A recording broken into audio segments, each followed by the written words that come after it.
पूरी दुनिया खत्म हो चुकी है और पृथ्वी के धरती पर सिर्फ यही एक इंसान बची हुई है जिसका ख्याल ये रोबोट मदर रखती है और इसकी हर जरूरत को पूरा करती है। पर समय बीतता है और ईवा बड़ी हो जाती है। फिर एक दरवाजे के पास जाती है जहाँ से जमीन पर जाया जा सकता था, पर रोबोट माँ उसे रोक लेती है और एक इंसानी प्रतिबिंब के पास ले जाती है जो ईवा को बताता है कि धरती अब इंसानों के लायक नहीं बचा हुआ है, मगर तुमने सारा टेस्ट पार कर लिया तो तुम्हें धरती पर जाने दिया जाएगा। ये सुनकर ईवा कड़ी मेहनत करती है और इंसानों के बारे में अलग अलग चीजें सीखने लगती है। पर एक दिन गलती से एक मॉन्स्टर इनके शेल्टर में घुस जाता है और ईवा का पीछा करने लगता है। ये देखकर रोबोट माँ और ईवा जान बचाकर भागने लगते हैं। फिर ये उस दरवाजे के पास जाते हैं जहाँ से धरती पर जाया जा सकता था। तभी ईवा रोबोट माँ को भी अपने साथ चलने को कहती है, लेकिन वो मना कर देती है ताकि मॉन्स्टर को रोक सके। फिर ईवा अपने जीवन में पहली बार धरती पर आती है। ईवा की जब आंख खुलती है तो वो देखती है कि पृथ्वी के सभी पेड़ पौधे और जानवर बहुत बड़े हो चुके हैं और तभी गलती से इसका पैर एक जिंदा पेड़ में फंस जाता है जो ईवा को अपनी तरफ खींचकर जिंदा ही खा जाता है। ये देखकर समय रहते ही एक एलियन ईवा को बचा लेता है। तो ईवा उस एलियन से बात करने की कोशिश करती है और पूछती है आखिर ये सब कब और कैसे हुआ, लेकिन एलियन को कुछ भी समझ नहीं आ रहा था। इतने में एक मॉन्स्टर हाईटेक हथियार से इन दोनों पर हमला कर देता है और इन्हें पकड़कर अपने साथ ले जाता है। ईवा देखती है कि इस मॉन्स्टर ने तो एक मोटे जानवर और इसकी रोबोट माँ को भी पकड़ रखा है, जिसके बाद ईवा लेजर की मदद से अपनी रस्सी को काट लेती है और जब मॉन्स्टर का ध्यान कहीं और था तो वो मौका देखकर सभी को आजाद कर देती है और मॉन्स्टर का शिप लेकर जाने लगती है। पर ईवा को शिप उड़ाना नहीं आता था, जिस कारण वो सीधा मॉन्स्टर पर जा गिरता है। तभी मौका देखकर ईवा उसके हाईटेक हथियार को उठा लेती है और मॉन्स्टर पर ही हमला कर देती है। पर ये जैसे तैसे बचकर वहाँ से भाग जाते हैं, लेकिन इससे रोबोट मदर बेहोश हो जाती है। तो ईवा उसे ठीक करने की कोशिश करती है, पर तभी एलियन ईवा को एक गोली देता है जिससे ईवा को उसकी भाषा समझ आने लगती है। तो एलियन उसे बताता है कि मैं यहाँ से जा रहा हूँ क्योंकि अब मैं और मुसीबत में नहीं पड़ना चाहता। पर तभी रोबोट मदर की आंख खुल जाती है और वो एलियन को दुश्मन समझकर दूर फेंक देती है। तब ईवा उसे रोकती है और बताती है कि ये हमारा दोस्त है, पर एलियन फिर भी उसे छोड़कर जाने की बात करता है। तो ईवा उसे अपना पर्सनल असिस्टेंट को देने का लालच देती है, पर बदले में एलियन को इन्हें किसी शहर में ले जाना होगा ताकि ईवा इंसानों के बारे में जानकारी इकट्ठा कर सके, क्योंकि सिर्फ वो ही अब इस धरती पर बची आखिरी इंसान है। और ईवा वंडर को अपने बर्थडे का तोहफा देने का ऑफर करती है तो वंडर मान जाता है और इनको गांव के जैसे कपड़े पहनाता है और मार्केट की ओर ले जाने लगता है,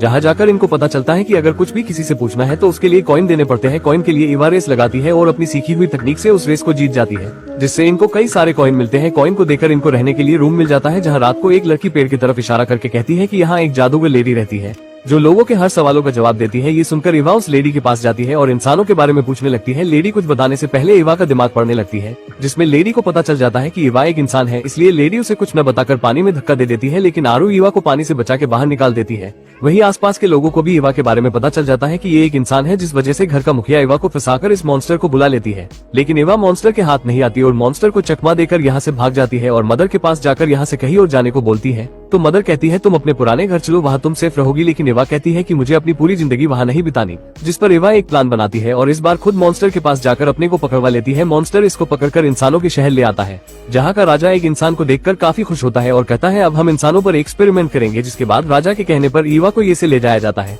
लेकिन ईवा हथकड़ी को तोड़कर यहाँ से भागकर वहाँ की रानी के पास आ जाती है और कहती है मुझे तुमसे कुछ बात करनी है।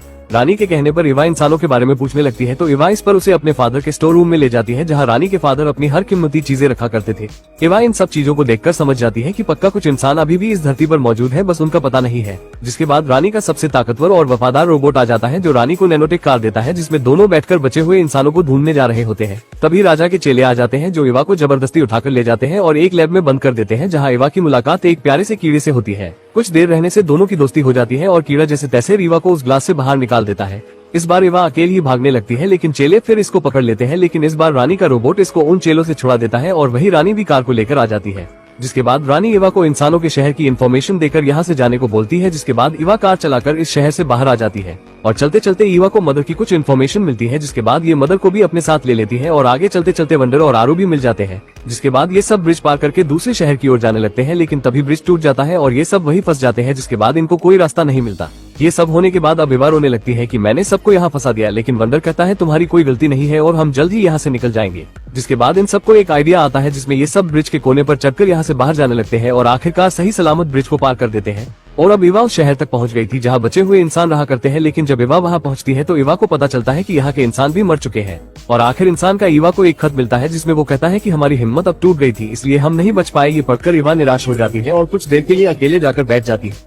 लेकिन तभी वहाँ वही मॉन्स्टर आ जाता है जो एवा को मारने आया था, पर एवा इस बार भागने की बजाय उससे लड़ने लगती है, मगर बार का मॉन्स्टर पर कोई असर नहीं होता, जिस पर एवा के साथी उस पर पूरी एक बग गिरा देते हैं। लेकिन ये मॉन्स्टर फिर उठ जाता है और इस बार मॉन्स्टर इन सबको एक कवच में बंद कर देता है और एवा को ढूंढने लगता है। एवा समझ गई थी कि अगर इस मॉन्स्टर से बचना है तो इसको जान से मारना पड़ेगा, जिसके बाद एवा जैसे तैसे अपनी सीखी हुई तकनीक से मॉन्स्टर का हथियार ले लेती है और मॉन्स्टर पर ही हमला कर देती है। लेकिन मॉन्स्टर थोड़ी देर में दोबारा उठ जाता है और एवा को मारने आ जाता है, लेकिन एवा की जान मदर आकर बचा लेती है और खुद मर जाती है। और अब मॉन्स्टर एवा को भी मारने वाला था, तभी यहाँ एवा का लैब का दोस्त आ जाता है जो इस बार अपनी कीड़ों की फौज को लेकर आया था। ये सारे कीड़े मिलकर मॉन्स्टर को अपने साथ जमीन में खींच कर ले जाते हैं, जिसके बाद एवा और इसके साथी बच जाते हैं। लेकिन एवा अपने मदर से आखिर बार बात करके रोने लगती है। कभी यहाँ हेलीकॉप्टर से वही आदमी आ जाता है जो एवा से कहते हैं अब तुम इस टेस्ट में पास हो गई हो, इसलिए अब हम तुम्हें अपने घर ले चलते हैं। और इसी के साथ ये इमोशनल कहानी यही खत्म होती है। और ऐसे ही मजेदार कहानी देखने के लिए आप बस लाइक और कमेंट करें। हम जल्द ही एक नई कहानी के साथ पेश होंगे।